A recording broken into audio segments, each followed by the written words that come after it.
Hi, everyone, and welcome to our bonus content for this episode with Lindsay Seeley. And we're talking all about, body image, perfectionism, all things to do with girls feeling like they have to be everything to everyone. Her Supergirl syndrome here. So one thing I want to talk about, Lindsay, I have it on my list here, is what role do you think media and marketing plays into this idea of looking good? Because that is one of my biggest stressors raising girls, honestly. I think it plays the hugest role. I hope we all see that. I think that this generation, so Generation Alpha, knows nothing else other than a phone and social media and images. And I think that marketers know this too. And so they're very smart at targeting younger and younger ages, especially with girls, and convincing them that they need to look a certain way, have certain products, these name brands or this logo or this type of phone. And I think they are literally using our girls to become early consumers so that they're consumers for life.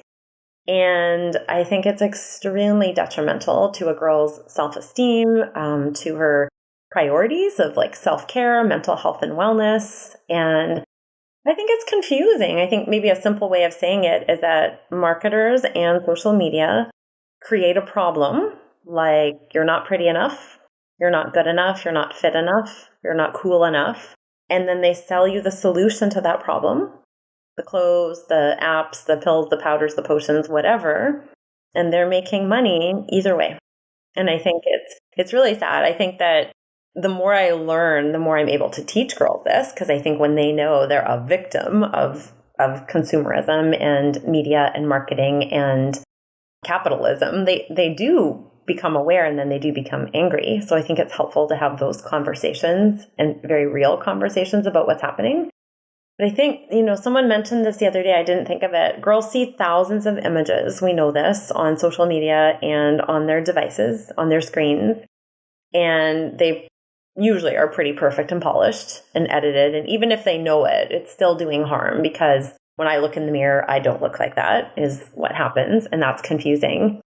But they're also seeing themselves more than any other generation. And that makes perfect sense. They're on Zoom, they're on FaceTime, they're taking selfies. We don't have the capacity to see ourselves so much.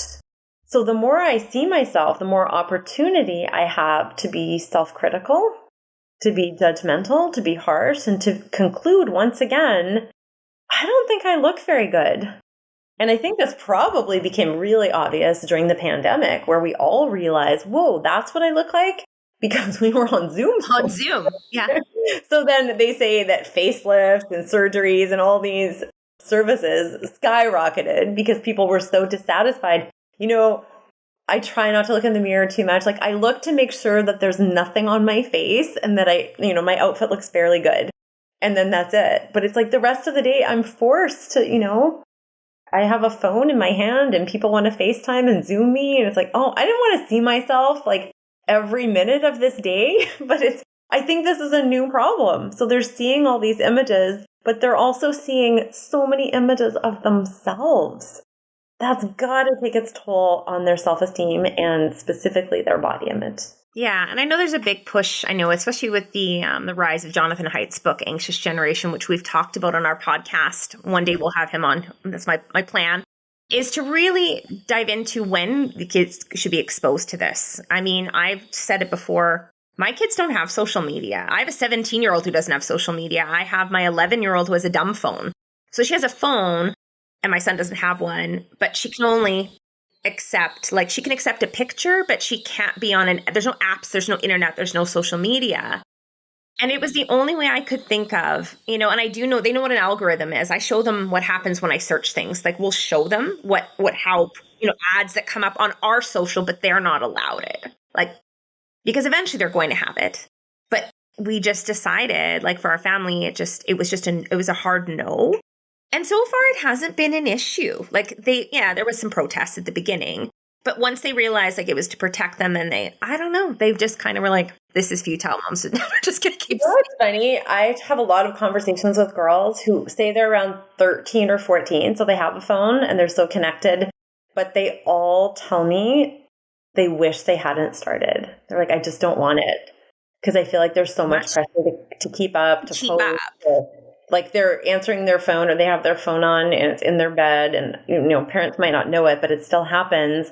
And they're participating in group chats because somebody has a problem. And they feel the responsibility that they need to be the counselor for their friend. And that's stress, right? And so I think I listened to Jonathan Haidt on Oprah, actually, and there was a couple of families that just said no to social media, I think until college. It was working. And I was like, that's fantastic. I wish everyone followed suit. But I'm a little bit weird in this sense. I try not to vilify screen time and social media because the truth is I do like it. I do enjoy it, and I see a lot of good in it. When I think about young people, it's obviously a little bit different. They don't have the experience I have. They don't have all the education and knowledge of how social media is getting our attention, essentially. But instead of vilifying it, because I think that's a go nowhere fight in almost every household of screen time, getting off your phone. So instead of making the phone the enemy, it's more a question. I like to shift it. The question for me that's more impactful is when they're on their phones and when they're on social media, what are they missing out on? Because that's more my problem. I don't have a problem with phones. But here's the thing, and I know this because I grew up without a phone, as did you, I think. When we're not on our phones, what are we doing? We're listening to music, baking, maybe doing chores, playing with the dog, walking outside. You found things to do. And all of those things that we found to do, especially in our boredom, which for me often became creativity, were the best things to reduce our stress and anxiety and to connect with ourselves. So just kind of ask that question, like, how am I doing? What do I feel like? What was hard today? Kids today are not getting that time. They're not getting that space. So there's no off time. There's no downtime. So I would love if the conversation became about not why is technology bad? How do we get our kids off our phones? It's more about what can we guide our kids to do instead so they feel good. And then they have that healthy comparison. When I'm walking in nature with my friends, I'm laughing, I'm smiling, I'm feeling the energy of them. We have these fun moments, these silly moments. All of that is getting lost to social media and screen time. So I just love having new conversations about how do we get more of this? How do we cultivate more opportunities for kids to pick up a book instead of their phone? For kids to talk about their feelings instead of doom scrolling? I feel like we need to provide really healthy alternatives, and that we can't tell them to do it, but when they experience it, I think they feel the difference, and that's what we want. Also, I think and Tanya talks about this, and she has an ebook on screens, but also there's types of media that is really good, and there's types of media that's just time sucking. And social media might be one of them where some time spent on that is fine, but it also can make us feel really bad about ourselves because we see all these other images. And I think it's worth talking to kids about is like, how can this be good? But what are some of the downsides of using these things?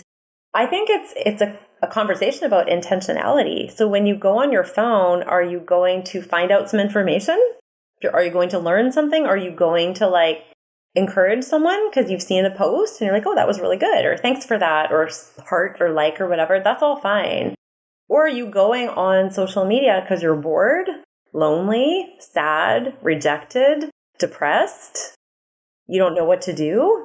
So there are two very different experiences. And heaven forbid going on social media to make someone else feel bad about themselves, to bully, to berate, whatever. So I think having that kind of conversation, to your point, is lots of social media is so helpful and so good, and you can learn so much, and it's normalizing some problem or helping you feel like you're just like everyone else. And there's some social media that's, terrible. Yeah. So I think the take home for that, parents, is if you're going to go that route, you have to be prepared to have conversations with your kids, not just give it to them and expect them to know how to monitor it, how to balance their lives. And that requires us to do the same. So if you're going to go and put all of these limits on your kids, are you prepared to walk that and toe that line with your kids? Because that's something we have to consider when we're putting limits on anything with our kids, whether it's eating healthy, exercising, social media, having a rich social life, having hobbies. Well, do we do those things? Because kids are really quick to understand if their parents are like, do as I say, not as I do.